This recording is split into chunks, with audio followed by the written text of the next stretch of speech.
In today's video, I'll show you how to open Control Panel on your Windows 11 laptop or PC. Now, the Windows Control Panel is an important software because it acts as a centralized hub for configuring, managing, and customizing system settings, hardware, and software.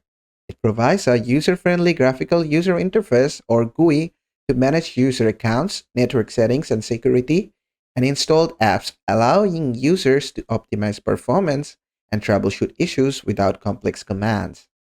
Now, to access your control panel, what you can do is just go to your search and type control panel. And from the best matches, just simply open up control panel. And that's one way to do it. Another thing you can follow is just close this, then hit Windows plus R. It's going to open up your run command. And in here, just type control, which is CONTROL, control. After that, just click on OK. This is also gonna open up your control panel. And that's basically it. And that is how to open control panel on your Windows 11 laptop or PC. I hope this video was helpful. If it was, please give it a thumbs up and don't forget to subscribe.